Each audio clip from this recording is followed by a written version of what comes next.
اس کی اصل پر باقی رکھنے کے لیے قربانی دی، تقوی کی سر بلندی کے لیے قربانی دی۔ وہ لوگ جو منہ پھاڑ کے کہتے ہیں یہ اقتدار کی جنگ تھی، تم کیا جانو؟ ارے کربلا کو سمجھنا ہے تو پہلے دین کو سمجھو، جب تک دین نہیں سمجھو گے تمہیں کربلا سمجھ نہیں آئے۔ یزید تخت نشین ہوا، اس نے امام سے بیعت طلب کی، کیونکہ وہ سمجھتا تھا ساری دنیا میری بیعت کر لے، اگر امام نے نہیں کی تو میں صحیح نہیں کہلا سکتا۔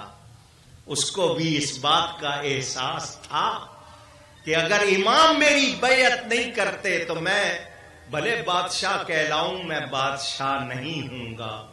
امام مدینہ منورہ سے مکہ مکرمہ آ گئے۔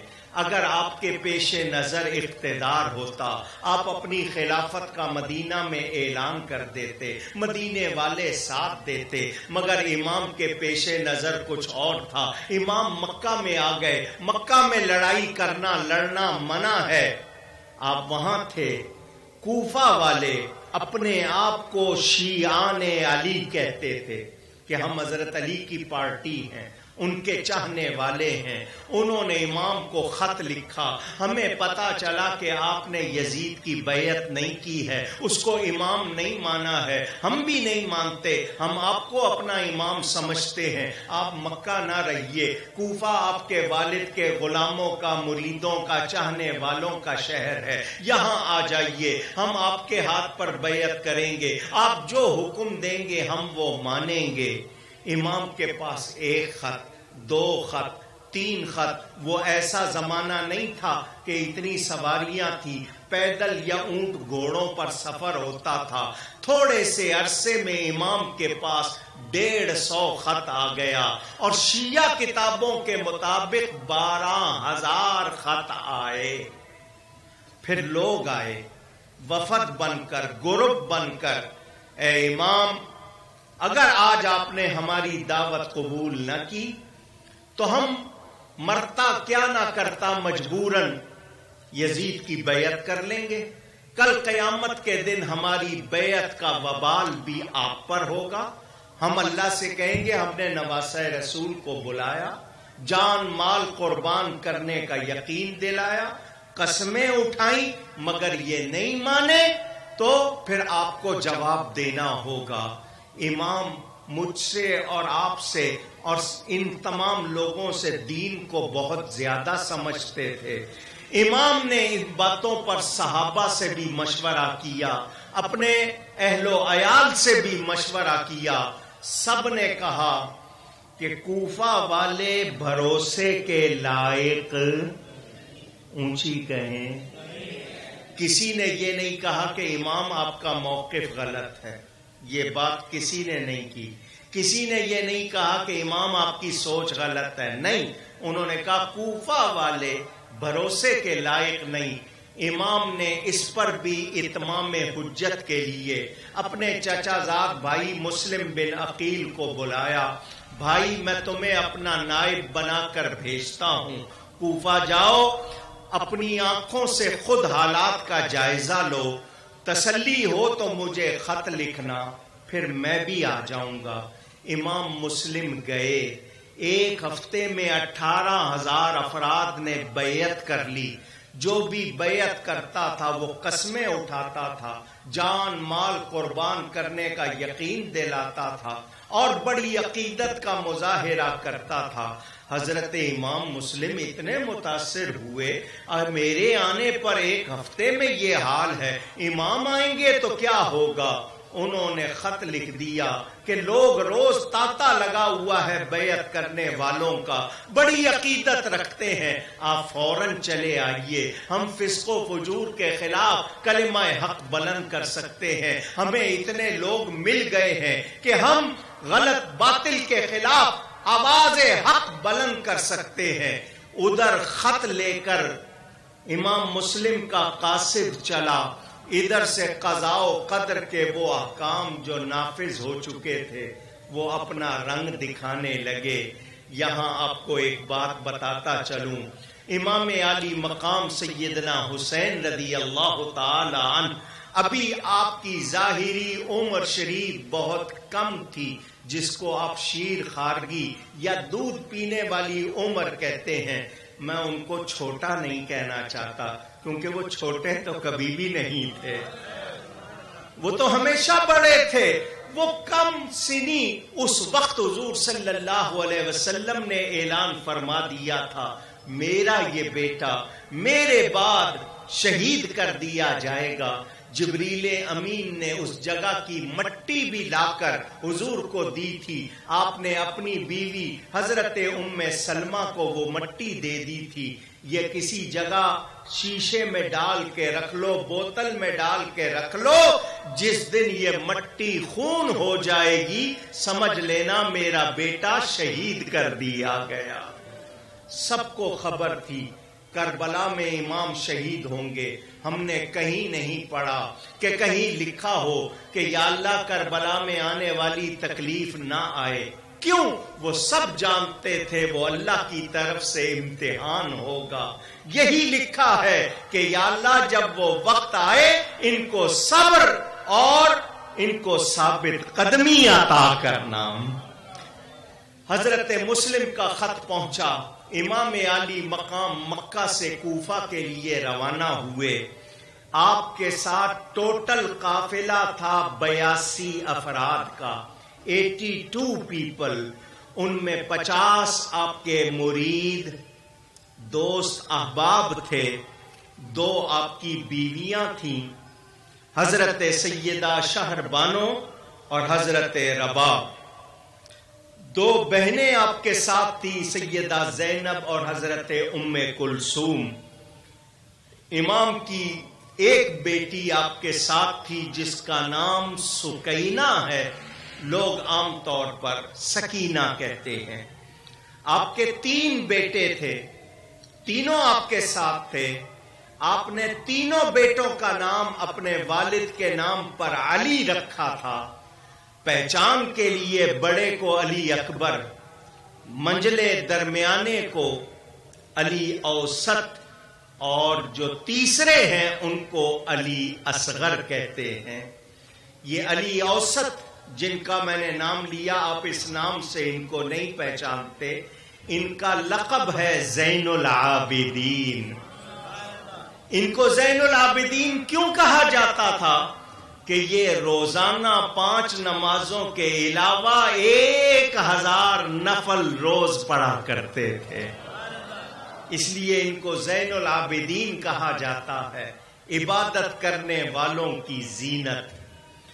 آپ کے 4 بھتیجے سیدنا امام حسن کے بیٹے آپ کے ساتھ تھے، ان کے نام سن لیجئے، قاسم بن حسن، عبداللہ بن حسن، ابو بکر بن حسن، عمر بن حسن رضی اللہ عنہم۔ امام عالی مقام کے 5 بھائی، باپ ایک ہے مائیں الگ ہیں، ان کے نام عباس بن علی، محمد بن علی، جعفر بن علی، عمر بن علی، عثمان بن علی رضی اللہ عنہم۔ آپ نے امام حسن کے بیٹوں کے نام میں ابو بکر اور عمر نام سنا، حضرت علی کے بیٹوں کے نام میں عمر اور عثمان نام سنا۔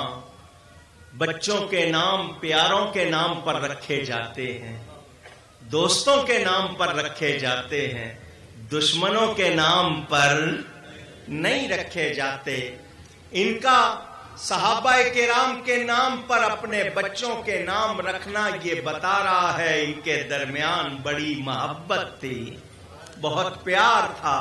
یہ لڑنے والے آج ہوئے ہیں، ان میں کوئی لڑائی نہیں تھی۔ حضرت عبداللہ، حضرت عبد الرحمن اور جعفر بن عقیل یہ بھی امام کے ساتھ تھے، اور آپ کی بہن سیدہ زینب کے 2 بیٹے محمد و عون یہ بھی آپ کے ساتھ تھے۔ یہ ٹوٹل 72 مرد، 10 عورتیں اور بچے ملا کر 82 افراد تھے آپ کے ساتھ۔ جو جنگ کے لیے جاتا ہے عورتوں اور بچوں کو ساتھ لے کر جاتا ہے؟ آواز لگائیے. امام کا عورتوں اور بچوں کے ساتھ جانا یہ بتا رہا ہے کہ آپ جنگ کے ارادے سے نہیں نکلے تھے. میرے دوستوں اور بزرگوں، امام روانہ ہوئے.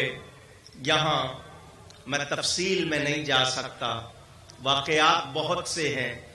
کچھ صحابہ کرام نے روکا، آپ کیوں جا رہے ہیں؟ آپ یہاں رہیے، ہم آپ کی خدمت کریں گے.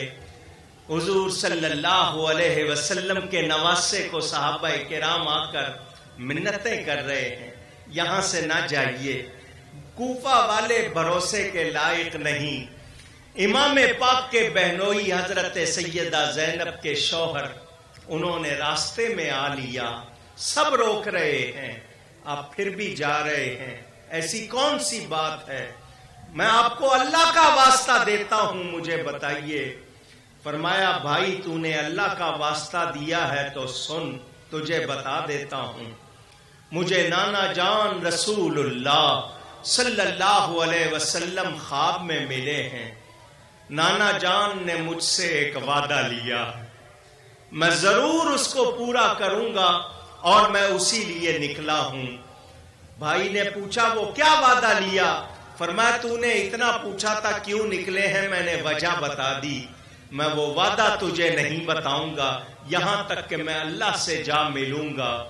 یوں ہی لگتا ہے نانا جان نے یہی وعدہ لیا تھا، بیٹا فسق و فجور کے خلاف آواز بلند کرنا اور میرے دین کے نظام کو بگڑنے سے بچانا. امام نے اپنے نانا سے کیا ہوا وعدہ پورا کیا ہے. ادھر حضرت مسلم جو گئے تھے ان کو کوفہ میں ابن زیاد نے قتل کر دیا. دو جملے سن لیں. کوفہ کے پہلے گورنر تھے حضرت نعمان بن بشیر، صحابی ہیں.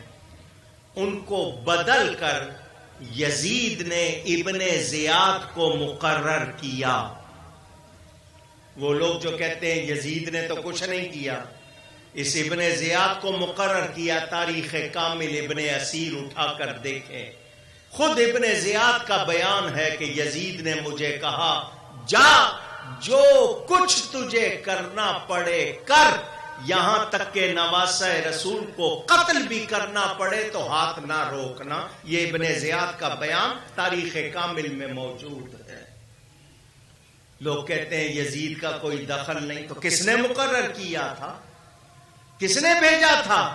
اس ابن زیاد نے آتے ہی وہ تمام لوگ جنہوں نے حضرت مسلم کے ہاتھ پر بیعت کی تھی، قسمیں اٹھائی تھی، وعدے کیے تھے، ان سب کو کہا اگر تم لوگوں نے میرا ساتھ نہیں دیا میں تمہاری عورتوں کو لونڈیاں بنا لوں گا، تمہارے بچوں کو غلام بنا لوں گا، تمہاری جائیدادوں پر قبضہ کر لوں گا، تمہیں میرا ساتھ دینا ہوگا. وہی لوگ جنہوں نے امام پاک کو خط لکھے تھے، وفد بھیجے تھے، امام مسلم کے آنے پر قسمیں اٹھا کے بیعت کی، وہ اب سب ابن زیاد کے ساتھ یزیدی لشکر بن گئے تھے. انہی لوگوں کو مقابلے پر بھیجا تھا. میں تاریخی حقائق بتا رہا ہوں، تفصیل پڑھنی ہو میرے والد صاحب کی کتاب شام کربلا پڑھ لیجئے گا. امام علی مقام جا رہے ہیں، راستے میں عرب کا مشہور شاعر فرزدق ملا. آپ نے اس سے پوچھا کیا حالات ہیں؟ اس نے کہا ان لوگوں کے دل تو آپ کے ساتھ ہیں مگر تلواریں بنو امیہ کے ساتھ ہیں. امام جا رہے ہیں، امام کے پیش نظر دین ہے، تقوی ہے، سچائی ہے، حق ہے. وہ دنیا کے لیے نہیں نکلے تھے ورنہ راستہ بدل لیتے، واپس چلے جاتے. راستے میں حر بن یزید ریاحی 1000 کا لشکر لے کر امام کو گرفتار کرنے کے لیے آیا. یہ ازلی طور پر سعید تھا. سعید کا مطلب نیک بخت تھا. امام کے پاس آیا، فرمایا کیوں ہمیں کیوں گرفتار کرنا چاہتے ہو؟ اس نے کہا جی مجھے حکم دیا گیا ہے کہ آپ نے بغاوت کی ہے اس لیے میں آپ کو گرفتار کر لوں۔ فرمایا بغاوت تو تب ہوتی کہ یزید کو امیر مان لیتے، ماننے کے بعد پھر جاتے، ہم نے تو اس کو امیر مانا ہی نہیں، پھر بغاوت کیسی؟ تو اس نے کہا آپ کوفہ کیوں جا رہے ہیں؟ امام نے وہ تھیلے منگوائے جن میں کوفہ والوں کے خط تھے، وہ ہور کے سامنے ڈھیر کر دیے۔ اس نے جب خط پڑھے اس نے کہا مجھے ان حالات کا علم نہیں تھا، میں نے گرفتار کر کے بھی آپ کو کوفہ لے جانا ہے، آپ خود بھی کوفے جا رہے ہیں، اب میں آپ کو کسی اور طرف نہیں جانے دوں گا۔ اس نے آپ کو گرفتار تو نہیں کیا مگر آپ کے ساتھ ساتھ رہا، اور اس کی نیک بختی کی یہ پہچان کہ جب بھی نماز کا وقت ہوتا تھا وہ الگ نماز نہیں کراتا تھا، امام کے پیچھے نماز پڑھتا تھا۔ یہ اس کی سعادت کی ایک نشانی تھی۔ سفر ہوتا رہا، میں یہاں بھی مختصر کر کے آگے بڑھوں۔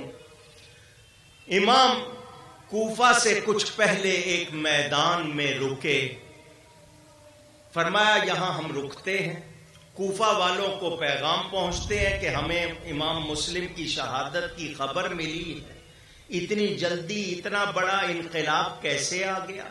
کوفہ والوں نے تو جو وعدے کیے تھے، قسمیں اٹھائی تھی، تو ان کو بتایا جائے، اگر وہ راضی ہیں تو ٹھیک ورنہ ہم واپس چلے جائیں گے۔ امام اس میدان میں حکم دیتے ہیں خیمے لگا لو۔ محرم کی 2 تاریخ تھی، جمعرات کا دن تھا۔ امام اس میدان میں پہنچے، ایک گزرنے والے سے پوچھا اس میدان کا نام کیا ہے؟ اس نے کہا کربلا۔ بس لفظ کربلا سننا تھا۔ امام نے فرمایا اب ہم یہاں سے کہیں اور نہیں جا سکتے، دشمن یہاں پہ خون ہمارا بہائیں گے، زندہ یہاں سے ہم نہ کبھی پھر کے جائیں گے، آل نبی کا ہوگا اسی جا پہ امتحان، سب تشنہ لب یہاں پہ سرپ نہ کٹائیں گے، کرب و بلا ہے نام اسی سرزمین کا، بچے یہاں پہ پانی کا قطرہ نہ پائیں گے، ہوگا یہاں شہید ہر ایک مصطفیٰ کا لال، اور لاش قتل گاہ سے ہم سب کی لائیں گے۔ امام کا یہ درد بھرا کلام سن کر آپ کے بیٹے حضرت علی اکبر نے کہا بابا کیا ہم حق پر نہیں ہیں؟ فرمایا ہم بالکل حق پر ہیں۔ اس نے کہا بابا پھر گھبرانے کی کوئی بات نہیں ہے، ہم یہاں پر انشاءاللہ پروانہ وار آپ پر اپنی جانیں نچھاور کریں گے۔ ادھر کوفہ میں اطلاع پہنچ چکی کہ امام کربلا آ چکے ہیں۔ ابن زیاد نے انہی لوگوں کو، کن لوگوں کو پوچھنا ہوں آپ سے، کن لوگوں کو؟ انہی لوگوں کو جنہوں نے امام کو خط لکھے تھے، جنہوں نے امام کے ہاتھ پر بیعت کی تھی، قسمیں اٹھائی تھی، کہا جاؤ مقابلے پر۔ یہ 72 افراد ہیں، ان کے مقابلے پر 22,000 کا لشکر جمع ہو گیا۔ کیوں؟ سوچئے، اللہ نے آپ کو عقل دی ہے، سمجھ دی ہے، کیوں مقابلے پہ آئے ہیں؟ اس لیے کہ امام نے ایک غلط آدمی کو ماننے سے انکار کر دیا ہے۔ امام کا کوئی جرم نہیں ہے، امام نے کوئی خطا نہیں کی ہے، یہ سب مقابلے پہ آئے امام کے خون کے پیاسے بن کر. اب بھی آپ کو سمجھ نہیں آ رہی کہ وہ لوگ کون تھے؟ کیا وہ ایمان والے رہ گئے تھے؟ کیا ان کے اندر غیرت باقی رہ گئی تھی؟ قسمیں اٹھائی تھی انہوں نے. اب وہ مقابلے پر آئے ہیں. چاروں طرف سے آپ کو گھیر لیا گیا ہے. میرے دوستوں اور بزرگوں، سعد بن ابی وقاص یہ ایک مکرم جلیل القدر صحابی کا نام ہے. ان کا بیٹا عمر بن سعد. کچھ لوگ کہتے ہیں یزید بھی صحابی کا بیٹا، عمر بن سعد بھی صحابی کا بیٹا. دھیان سے سنو، بیٹا اگر خراب ہو جائے تو باپ پر الزام نہیں آتا. قرآن پڑھو. نوح علیہ السلام کا بیٹا غلط ہو گیا تو کیا کوئی نوح علیہ السلام پر اعتراض کر سکتا؟ اگر باپ اس کو برا سکھائے، برے کام کو کہے، تب باپ ذمہ دار ہوگا. باپ نیک ہے، بیٹا بگڑ گیا تو بیٹے کے بگاڑ کی وجہ سے باپ کو غلط نہیں کہہ سکتے. اور اگر رشتہ داری کی بات ہے تو پھر میرا جواب بھی سن لو. سنیو، ایک بات یاد کر لینا. شمر کا نام سنا؟ پوچھ رہا ہوں آپ سے. جس نے حضرت امام کو قتل کیا یہ حضرت علی کا سالہ تھا، حضرت عباس علمدار کا ماموں تھا. اس کی بہن شمر کی بہن حضرت علی کی بیوی تھی. اگر رشتہ داری کی بات ہے تو پھر مجھ سے بھی سن لو. یہاں رشتہ داریاں نہیں دیکھی جاتی، ایمان دیکھا جاتا ہے، کردار دیکھا جاتا ہے. یہ ذہن میں رکھنا. عمر بن سعد کو ابن زیاد نے بلایا، میں تمہیں کمانڈر ان چیف بناتا ہوں، جرنیل بناتا ہوں، جاؤ نواسہ رسول کے مقابلے پہ جاؤ، فوج کی کمانڈ کرو. اس نے کہا جی مجھے معاف رکھیں، میں نہیں جاتا. اس نے کہا ٹھیک ہے، نہیں جانا نہ جاؤ.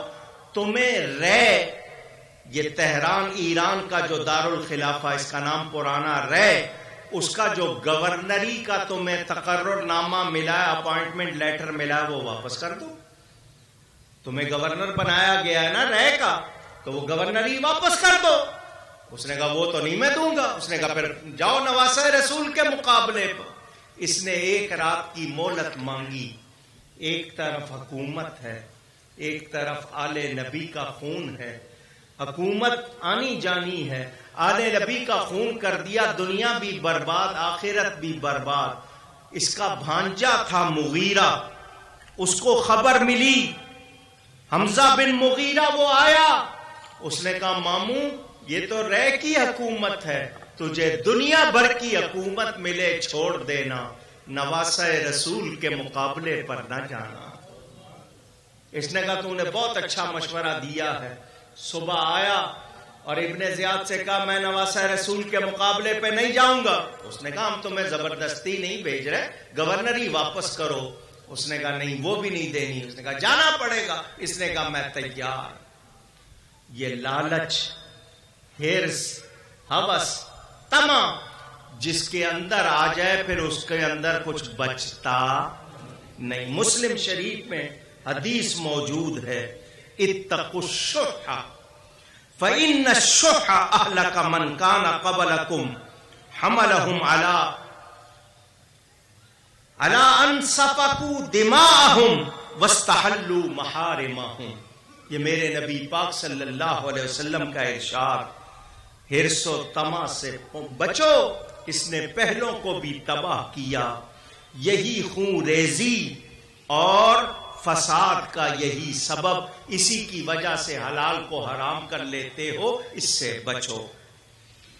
غرض عمر بن سعد، حسین بن نمیر، خولی بن یزید، شبس بن ربعی اور شمر ذل جوشن، یہ بڑے بڑے بدبخت یہ کمانڈر بن کر آ گئے. اور انہوں نے آ کر پیغام دیا یا تو یزید کی بیعت کر لو یا لڑنے کے لیے تیار ہو جاؤ۔ امام نے